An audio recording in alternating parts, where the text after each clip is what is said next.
Boa noite, meus irmãos. A graça do nosso Deus seja sempre rica e abundante nas nossas vidas. Vamos lá, então, Apocalipse capítulo 9. Chegamos à quinta e à sexta trombeta.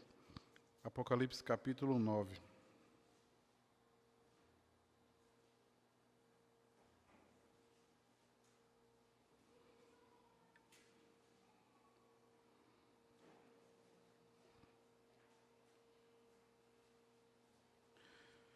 Assim diz o texto para nós, Apocalipse capítulo 9.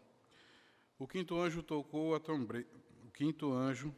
a trombeta, e vi uma estrela caída do céu, e foi-lhe dada a chave do poço do abismo. Ela abriu o poço do abismo e subiu fumaça do poço, como fumaça de grande fornalha, e como a fumaceira saída do poço, escureceu-se o sol e o ar. Também da fumaça saíram gafanhotos para a terra, e foi-lhes dado poder como que tem escorpiões da terra. E foi-lhes dito que não causassem danos à erva da terra, nem a qualquer coisa verde, nem a árvore alguma, e tão somente aos homens que não têm o selo de Deus sobre a fronte. Foi-lhes também dado, não que os matasse, e sim que os atormentassem durante 5 meses. O seu tormento era como um tormento de escorpião quando fere alguém. Naqueles dias os homens buscarão a morte e não a acharão. Também terão ardente desejo de morrer, mas a morte fugirá deles. O aspecto dos gafanhotos era semelhante a cavalos preparados para a peleja. Na sua cabeça havia como coroas parecendo de ouro, e o seu rosto era como o rosto de homem. Tinham também cabelos como cabelos de mulher, e os seus dentes como os dentes de leão. Tinham couraças como couraças de ferro. O barulho que as suas asas faziam era como o barulho de carros de muitos cavalos quando correm a peleja. Tinham ainda cauda como escorpiões e ferrão. Na cauda tinha poder para causar dano aos homens por 5 meses. E tinham sobre eles como seu rei o anjo do abismo, cujo nome em hebraico é Abaddon e em grego Apolion. O primeiro ai passou, e eis que depois destas coisas vem ainda 2 ais. O sexto anjo tocou a trombeta, e eu ouvi uma voz procedente dos 4 ângulos do altar de ouro, que se encontra na presença de Deus, dizendo ao sexto anjo, o mesmo que tem a trombeta: solta os 4 anjos que se encontram atados junto ao grande rio Eufrates. Foram então soltos os 4 anjos que se achavam preparados para a hora, o dia, o mês, o ano, para que matassem a 3ª parte dos homens. O número dos exércitos da cavalaria era de 20.000, 10 vezes 10 milhares, e ouvi o seu número. Assim, nessa visão, contemplei que os cavalos e os seus cavaleiros tinham couraças de fogo, de jacinto e de enxofre. A cabeça dos cavalos era como cabeça de leão, e da sua boca saía fogo, fumaça e enxofre. Por meio desses 3 flagelos, a saber pelo fogo, pela fumaça e pelo enxofre que saíam da sua boca, foi morta a 3ª parte dos homens. Pois a força dos cavalos estava na sua boca e na sua cauda, porquanto a sua cauda se parecia como serpentes e tinha cabeça como ela causavam danos. Os outros homens, aqueles que não foram mortos por esses flagelos, não se arrependeram das obras das suas mãos. Deixando de adorar os demônios e ídolos de ouro, de prata, de cobre, de pedra e de pau, que nem podem ver, nem ouvir, nem andar. E nem ainda se arrependeram dos seus assassínios, nem das suas feitiçarias, nem da sua prostituição, nem dos seus frutos. Amém. Deus, nós suplicamos, como sempre fazemos, ó Deus, a Tua esperança, que ela se renove em nós. Ó Deus grandioso, reaviva, Senhor, assim como Te reavivastes aos destinatários dessa carta, a esperança, ó Deus. A esperança de que por mais doloroso, por mais difícil, por mais complicado que possa ser o mundo, de que, ó Deus, essas coisas necessitam acontecer para que Teu Filho volte. Ó Deus eterno, ilumina-nos, mostra-nos o que a Tua palavra nos diz. Revela-te a nós, ó Pai, e que, acima de tudo, que sejamos edificados por ela. Te louvamos, ó Deus grandioso, em nome do Senhor Jesus. Amém, Pai. Meus amados irmãos, nós chegamos às 2 trombetas.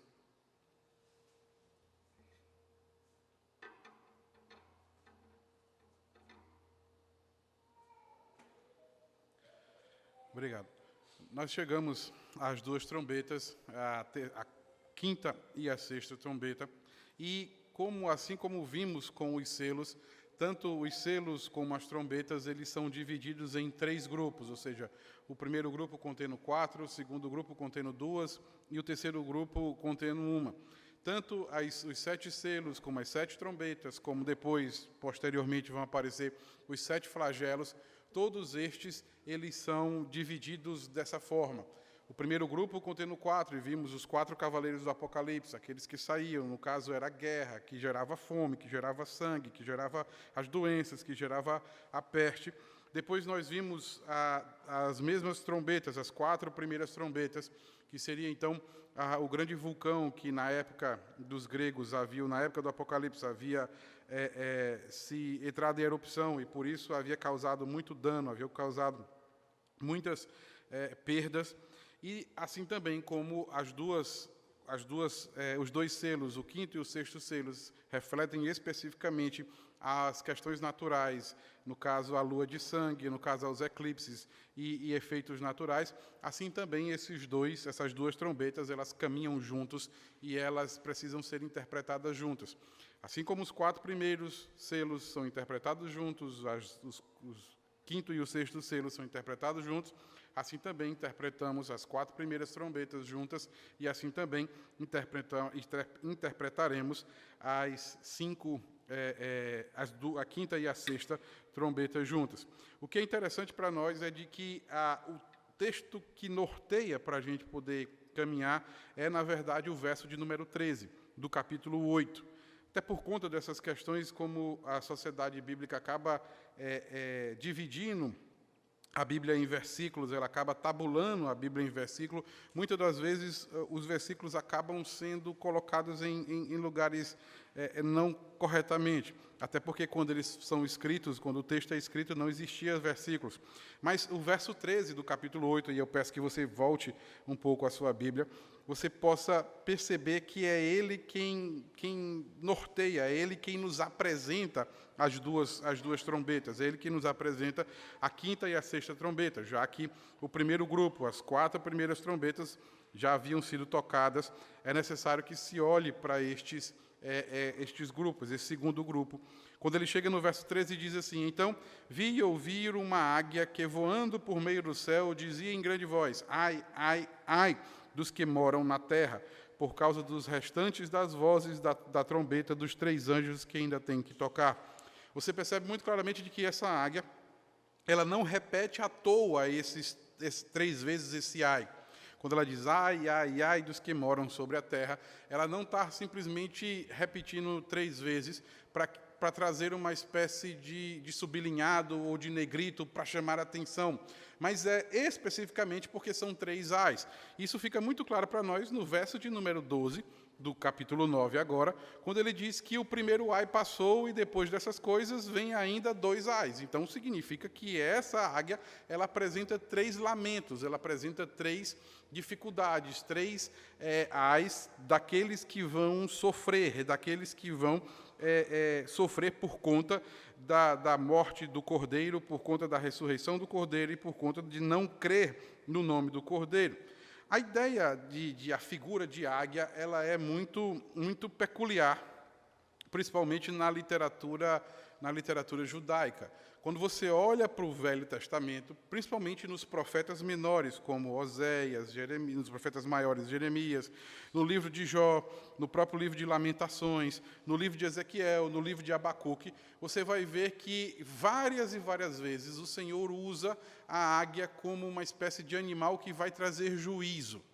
Por mais que hoje a águia ela seja um animal usado principalmente no Ocidente como algo de força, como algo que traz uma conotação de proteção, um animal a ser temido, mas, na verdade, dentro da literatura judaica, dentro da literatura do Velho Testamento, a águia ela era algo que trazia a conotação de juízo, porque não era a águia que a gente tem, que a gente conhece na América, por exemplo, no continente americano. Essa águia que ele se refere aqui, ela é muito mais parecida com um abutre que no caso trazia a conotação de morte e de carniça, do que necessariamente dessa águia imponente, de voos longos, de voos altos, que traz a ideia de ser como uma espécie de rainha dos ares, enquanto o leão seria uma espécie de rei da selva. Mas a ideia que surge é justamente de que essa águia ela se parece muito mais com alguém que caça carniça, com alguém que caça coisa morta. Por isso é que traz a conotação específica de um juízo de Deus sobre a face da terra. Então, quando você olha para os profetas, quer sejam os menores, quer sejam os maiores, como Jeremias, Lamentações e o próprio texto de Ezequiel, e também os profetas menores, como Abacuque e Oséias, você olha claramente de que sempre na literatura judaica, quando aparece a ideia de uma águia voando, vindo do céu para caçar, vamos dizer assim, ela traz consigo uma ideia de juízo, traz consigo o juízo do Senhor.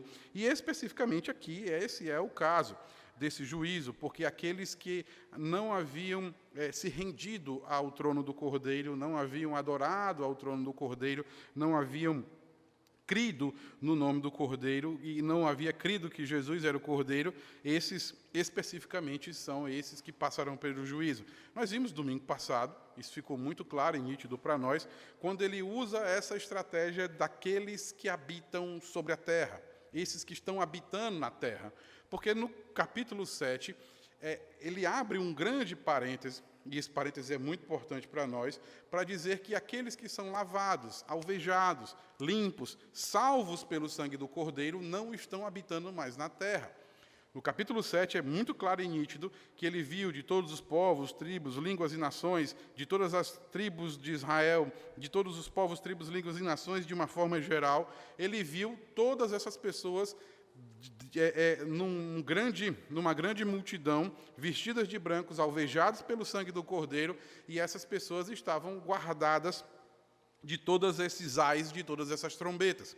Então fica claro que quando essa águia anuncia esse juízo, mais um desses juízos sobre a terra, esses juízos não tocam, não pegam, não triscam naqueles que são salvos pelo Cordeiro, porque simplesmente nós, oxalá queira Deus, que todos nós assim estejamos, somos guardados porque na visão de João, todos nós já estamos vistos, salvos, guardados pelo sangue do Cordeiro. Mas por qual é a razão dessas duas trombetas? Por que elas existem? Por que elas estão aqui? E aí me permitam começar do fim. Hoje é necessário que nós comecemos do fim para que a gente entenda por que elas existem. E a razão pela qual elas existem é justamente os dois últimos versos, os versos de número 20 e os versos de número 21. E eu queria que você olhasse muito claramente para eles, quando diz assim: os outros homens, aqueles que não foram mortos por esses flagelos, não se arrependeram das obras de suas mãos, não deixaram de adorar os demônios e os ídolos de ouro, de prata, de cobre, de pedra, de pau, que nem podem ver, nem ouvir e nem andar. E nem ainda se arrependeram dos seus assassínios, nem das suas feitiçarias, nem da sua prostituição, e nem dos seus furtos. A ideia, meus amados, é nada mais de que a razão pela qual as duas trombetas são tocadas, falando num português, num nordestês, bem nordestino nosso, pela qual as duas trombetas foram truadas, a razão pela qual elas foram colocadas é justamente por conta de nada mais, nada menos do que da idolatria. A razão por conta disso é porque as pessoas, ao invés de adorar o Cordeiro que morreu e que ressuscitou, o leão da tribo de Judá, aquele que criou os céus, a terra e que tudo que neles há, eles simplesmente não adoraram a outros deuses, mas eles criaram outros deuses. Entendam que, como não existe outros deuses, a Bíblia é muito clara para nós, não existe outros deuses, todos esses deuses, inclusive o próprio Salmo 125, mostra isso para nós. Não existem outros deuses e esses ídolos são frutos da imaginação do ser humano, por isso eles são feitos de ouro, de prata, de cobre, de pedra e de pau.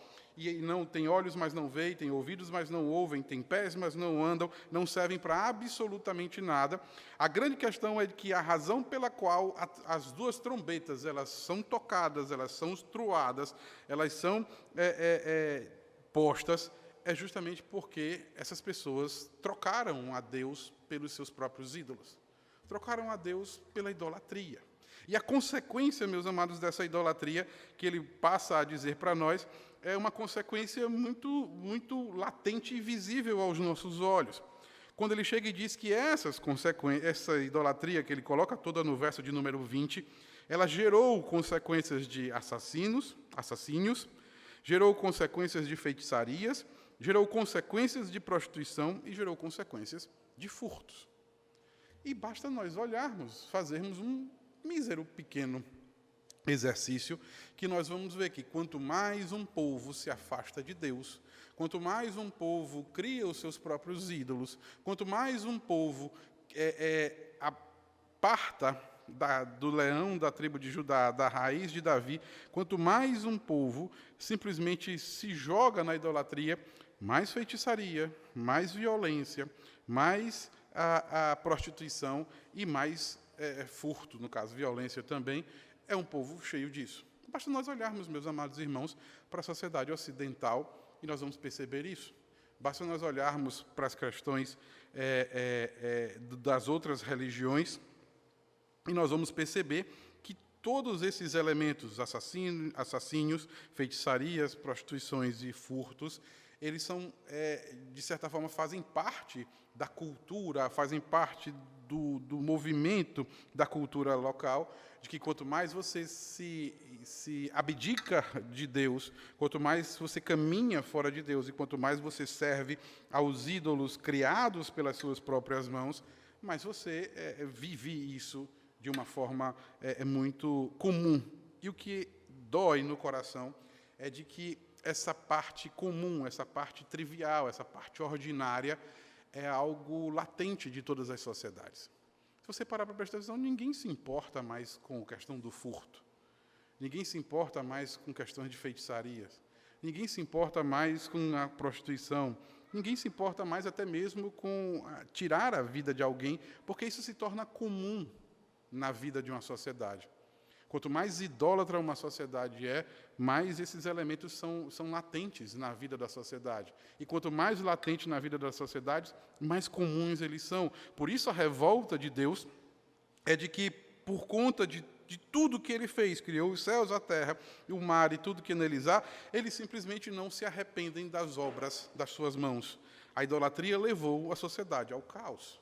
A idolatria levou a sociedade a simplesmente caminhar por essas práticas como se fossem comuns.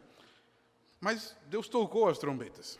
Como disse, a águia anunciou esses 2 primeiros ais, ela anunciou e essas trombetas foram tocadas e elas precisam ser lidas e interpretadas juntas. A primeira, ela descreve quem são esses agentes da trombeta e a segunda descreve o que esses agentes das trombetas fazem. Vamos lá, vamos caminhar por ela. Olhe para a sua Bíblia aí e veja a partir do verso 1 do capítulo 9. A primeira coisa que ele passa a dizer é de que essa trombeta foi tocada, tanto o 5º anjo quanto o 6º anjo, eles tocaram essas trombetas, e no 5º anjo, quando ele tocou a trombeta, eis que viu uma estrela caída do céu na terra. Aqui tem um pequeno problema que pode nos ser trazido como uma casca de banana, e muitas das vezes acaba levando a uma interpretação errada, porque, ao que parece para nós, é de que essa estrela que caiu é um anjo mau. Essa estrela caiu, ou seja, usar a expressão viu uma estrela caída do céu, ela pode trazer a conotação para nós de que é um anjo mau. De que a estrela é um anjo, isso é muito comum para nós. No livro do Apocalipse, nós já vimos várias e várias vezes, quer seja desde o primeiro capítulo, quando a gente olha para as 7 estrelas da igreja, que representa os 7 anjos, quando a gente os 7 anjos do caso das 7 igrejas. Então, todas as vezes que a gente olha, fica muito claro para nós de que estrela realmente se remete a algum anjo, a um anjo que veio cumprir um papel de Deus para a vida das pessoas. Só que a expressão estrela caída é que acaba levando em consideração e a interpretação nos leva à ideia de que pode ser um anjo mau, um anjo ruim. E por ser um anjo mau, um anjo ruim, alguns comentaristas até chegam a afirmar categoricamente que se refere a Lúcifer, a estrela da manhã que havia caído. Só que qual é o grande problema aqui? É de que, ao que parece, todos os outros anjos, todos os outros que tocaram, que abriram os selos, que tocaram as trombetas e que vão também anunciar os flagelos, todos esses anjos, eles são anjos que seguem um papel, que seguem uma função para Deus. Especificamente, no meio desse aqui, no meio do nada, aparece, então, um anjo caído, ou o próprio Lúcifer fazendo isso. Não faz sentido nenhum para nós. A ideia também é de que a palavra caída aqui não se refere a um estado de espírito, não se refere a um ser, mas se refere a alguém que estava em cima e desceu. Pode ser muito bem traduzida como uma estrela que desceu.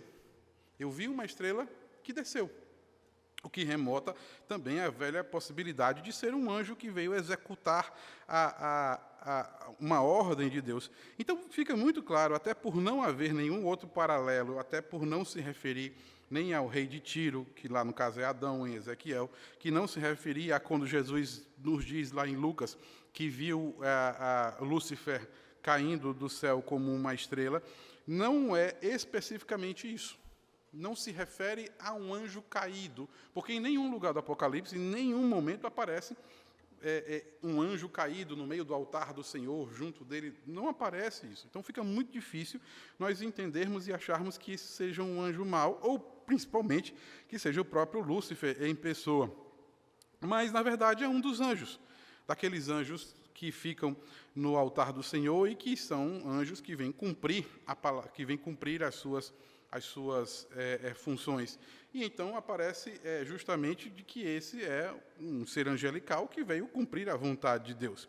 Só que esse ser angelical ele traz consigo na mão a chave do poço, a chave do abismo, que na verdade é literalmente um poço sem fundo.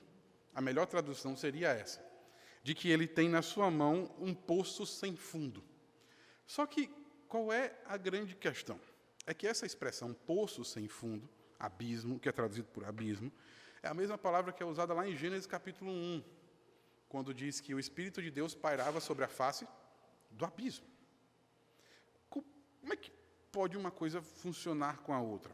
E aí a gente precisa entender, e aí a Escritura vai interpretar a Escritura, e aí a gente via agora na escola dominical, a Escritura passa a interpretar a Escritura, de que na passagem do Antigo para o Novo Testamento, essa ideia de abismo deixou de significar o mar. Deixou de significar o mar, como acontecia no início do judaísmo, e passou, até mesmo desde o livro dos Salmos, passando pelos profetas e chegando até mesmo a Jesus Cristo, nos evangelhos, mostra que essa palavra abismo ela deixou de ser usada, principalmente a ideia de grande abismo, deixou de ser usada, como em Gênesis capítulo 1, verso 2, para mar, especificamente mar, e passou a ser usada para o lugar dos mortos. Paulo usa isso em Romanos capítulo 10, verso 7. Jesus usa isso para em Lucas capítulo 8, verso 31. Pedro usa isso. E Judas também usa isso, já que os dois são correlacionados. 2 Pedro, capítulo 2, verso 4, e Judas, verso de número 6, mostram muito claramente de que nos últimos dias, esse abismo seria usado como uma espécie de prisão daqueles que são condenados, ou principalmente dos anjos caídos. Ou seja, essa chave do poço de abismo, ela nada mais é do que o lugar onde os anjos caídos, as hostes de Satanás, aqueles que seguem os seus comandos, que aquela terça parte dos anjos que caíram é exatamente para onde eles foram. E aqui a gente precisa de um pequeno parêntese, se os irmãos me permitem, mesmo pelo andar da hora. É que muitas das vezes nós achamos que a briga do bem contra o mal, e aí isso sempre que eu olho para isso me lembra da música do Corpo, do He-Man, cantando que o bem vence o mal, o espanto temporal, o azul, amarelo, tudo é muito belo. Me permitam, eu já fiz meus 40, então esses são os desenhos da minha juventude. Ao que parece sempre a ideia de que existe um exército do mal que luta contra um exército do bem. E a gente muitas vezes aprende isso desde criança, que há um exército do mal que é liderado por Satanás, e muitas das vezes aparece para nós aqueles memes, principalmente aqueles que caminharam pelo Orkut e pelo Facebook, olham, se você é de Deus, compartilhe, se você é do diabo, não faça nada, todas aquelas coisas.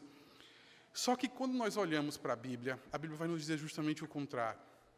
Se você olhar lá para Mateus capítulo 25, quando Jesus separa à direita os salvos e à esquerda os não salvos, na sentença que Jesus dá, ele diz assim: apartai-vos de mim e sejam lançados no lago de fogo do inferno, que foi preparado para Satanás e seus anjos.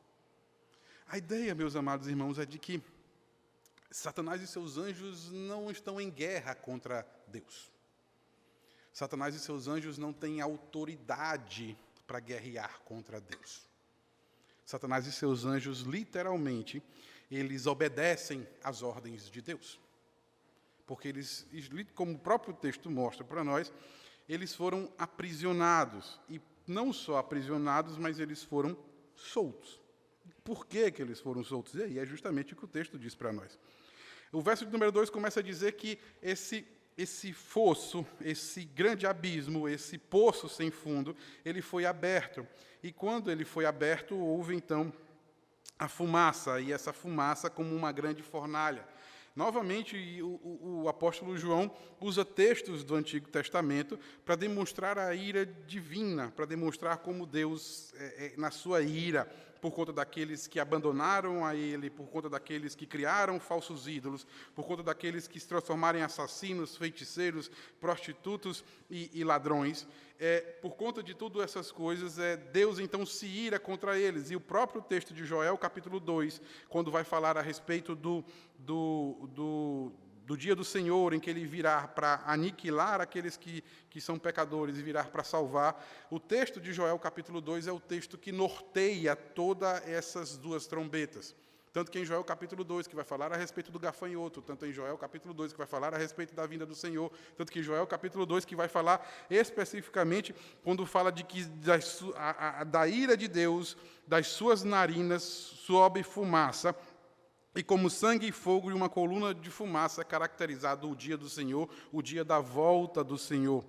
E uma das próprias formas como Deus colocou o seu juízo é que quando você olha para Sodoma e Gomorra, lá em Gênesis capítulo 19, verso de número 28, o texto nos diz que Sodoma e Gomorra foram queimadas como uma fumaça que vinha de uma fornalha que subia da terra. Então, traz para nós a ideia de que os demônios, literalmente o exército de Lúcifer, eles foram usados por Deus, eles são usados por Deus para que possam emitir o seu juízo por Deus. Ou seja, literalmente, a quinta e a sexta trombeta, elas se remetem ao juízo de Deus de uma forma espiritual no meio desse mundo.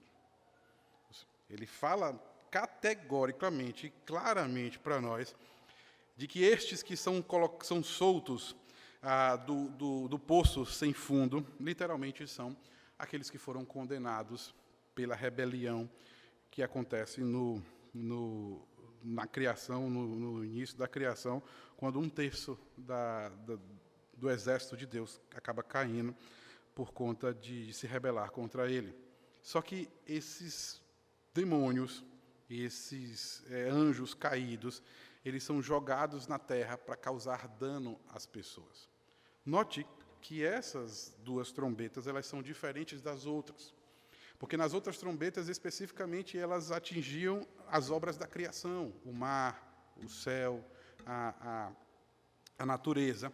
E quando você olha para o verso de número 4, fica muito claro para nós de que não é dado poder a eles para causar dano à erva da terra, ou qualquer coisa verde, ou qualquer árvore, não é dado a eles.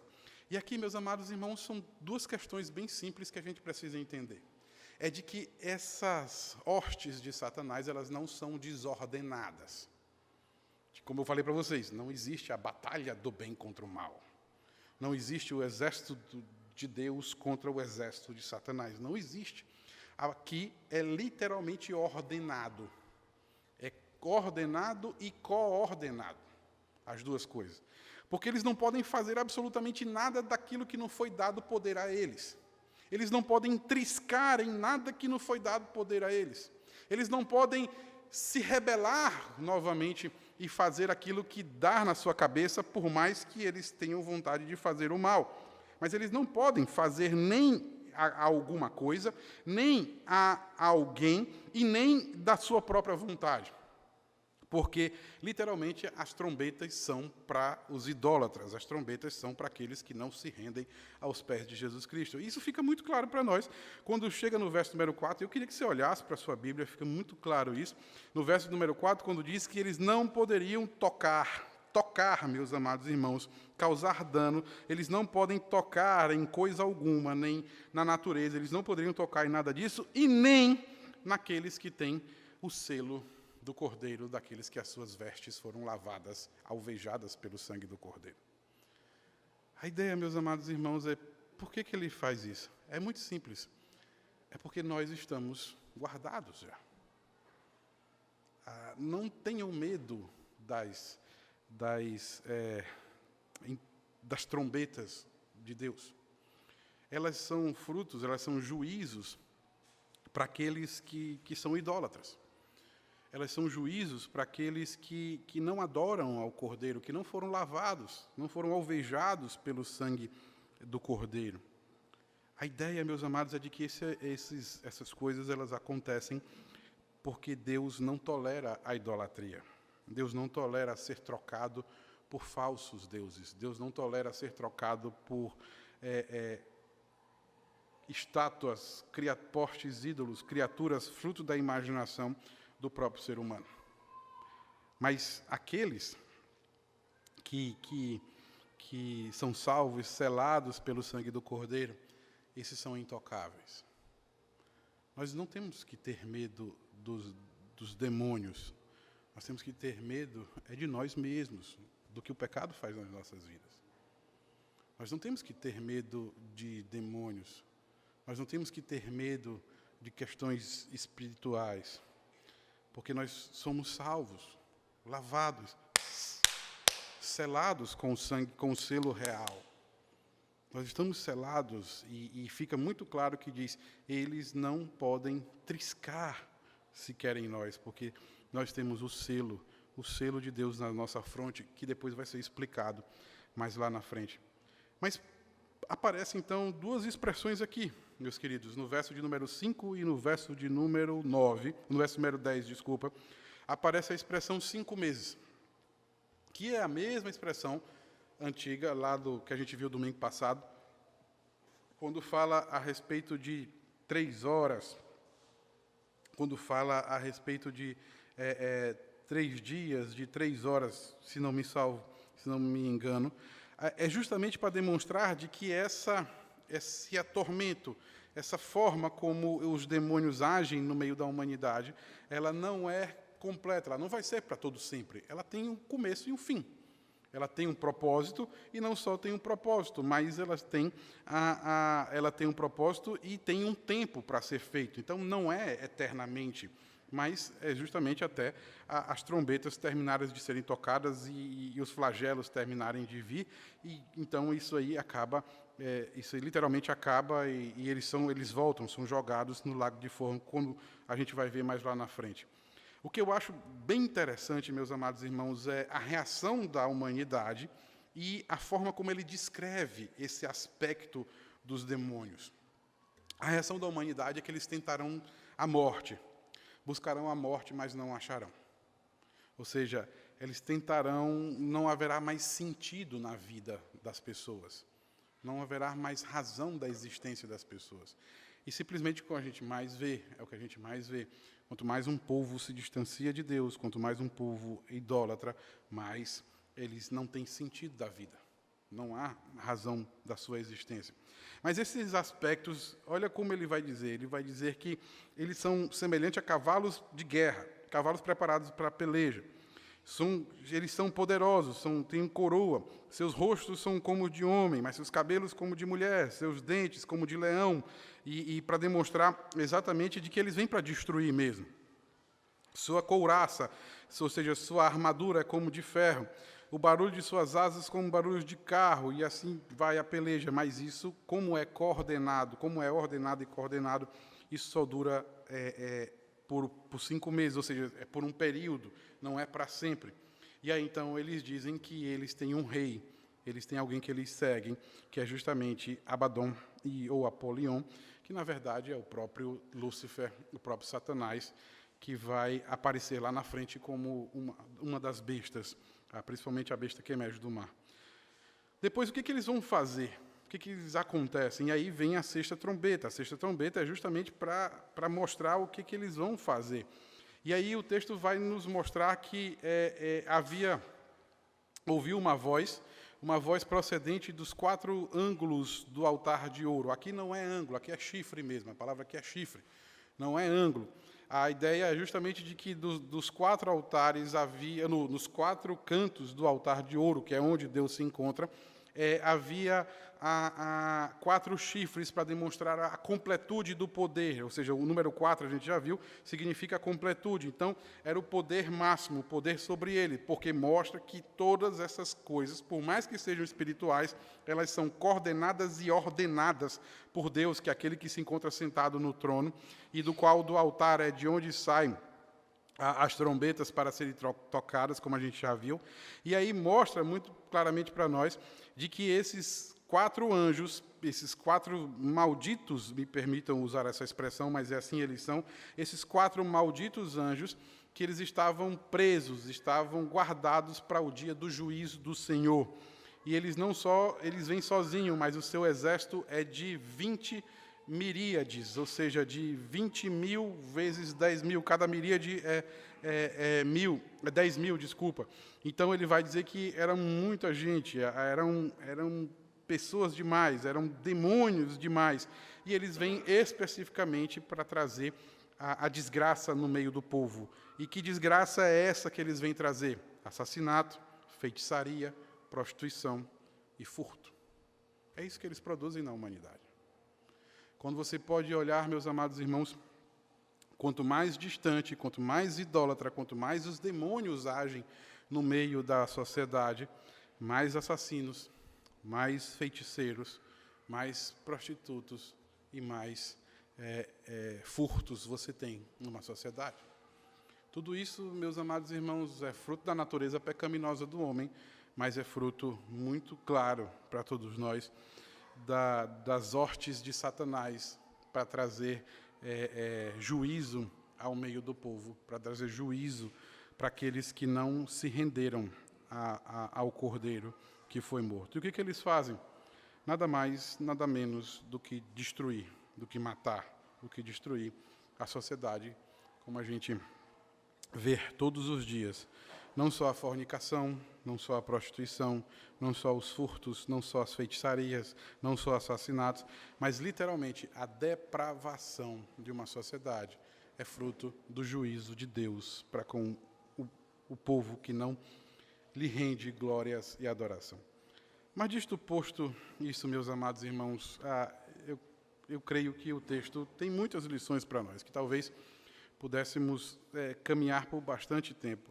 Mas eu quero que os irmãos entendam 3 lições muito básicas que o texto diz para nós. A primeira delas é: não existe guerra do bem contra o mal. A gente precisa entender que o nosso Deus é soberano, e a soberania do nosso Deus não é de que existe alguém que faça frente a ele, mas a soberania do nosso Deus é de que não há outro Deus além do nosso Deus. Essa é a primeira coisa que nós precisamos entender. E todas as coisas, por mais diabólicas que elas possam ser, elas são ordenadas e coordenadas por Deus para juízo no meio do povo e não para nós. Porque nós não estamos no meio de tudo isso aqui. Eles não podem tocar em nós, não podem triscar em nós, mas tudo é ordenado e coordenado para isso. A segunda lição que eu quero que você entenda e que você aprenda é de que quanto mais longe de Deus qualquer pessoa, qualquer sociedade possa caminhar, mais ela produz esses quatro produtos, vamos dizer assim: assassinos, feitiçarias, prostituição e furtos. Isso parece, meus amados irmãos, ser muito bonito, muitas das vezes aos nossos olhos. A busca pelo controle de todas as coisas através da feitiçaria. A busca pelo ter e pelo ter incondicional que nos leva a furtos. A busca pelo poder de tirar a vida dos outros e, principalmente, a lascívia de nos prostituirmos, muitas das vezes parece ser muito bonito aos nossos olhos. Mas isso não é. Olhando e tentando fazer um paralelo, é como os nossos pais, os nossos patrícios olharam para a árvore a árvore do conhecimento do bem e do mal, e o texto diz que eles olharam para os frutos e viram que o fruto era bom de comer. Mas não se enganem, não achem que a depravação de uma sociedade ela é comum, ela é algo normal, ela é algo do cotidiano. As prostituições, as feitiçarias, os assassinatos, os furtos, eles são juízos de Deus para aqueles que não são salvos, para aqueles que não estão lavados pelo sangue do Cordeiro. A depravação da sociedade ela é coordenada e ordenada por Deus para trazer juízo para as pessoas. Mas, graças ao bom Deus, nós somos livres disso. Estamos à parte disso, porque esses demônios não podem nos tocar. Então, não caiam, não deixem que os vossos olhos vos ceguem, não deixem que os vossos olhos vos percam, não deixem que os vossos olhos vos levem para essas ciladas que são frutos, que são produtos muito claros do juízo de Deus através dos demônios e através de Satanás. E a terceira e última coisa que eu quero que você entenda, não só, meus amados irmãos, de que não existe a luta do bem contra o mal, não só de que nós não podemos olhar para essas coisas que parecem ser boas aos nossos olhos e elas não são, mas, acima de tudo, meus amados irmãos, a melhor e a maior de todas essas bênçãos é de que nós não pertencemos a isso aqui. Não faz parte de nós. Por mais caótico que possa ser ao nosso entendimento, e já vimos que é orquestrado, não há caos, mas por mais louco que possa ser tudo isso, na verdade, o juízo para aqueles que não adoram o sangue do Cordeiro, mas adoram os seus próprios ídolos. O que nos traz esperança, meus amados irmãos, é o Cordeiro que venceu. O que nos traz esperança é de que rendemos glória e honra ao Cordeiro que venceu. O que nos traz esperança é de que fomos lavados pelo sangue do Cordeiro que venceu. Agora, aqueles que não rendem glória, honra, louvor, majestade ao Cordeiro, esses estão fadados a isso. Mas aqueles que são salvos pelo sangue do Cordeiro, esses não. Esses estão livres de todas essas coisas. Se você já crer no nome do Senhor Jesus Cristo, se você tem Ele como seu único e suficiente Salvador, eu espero que isso traga esperança para você. De que por mais louco que possa ser a nossa sociedade, por mais depravada que possa ser a nossa sociedade, eles estão provando do próprio juízo de Deus para eles.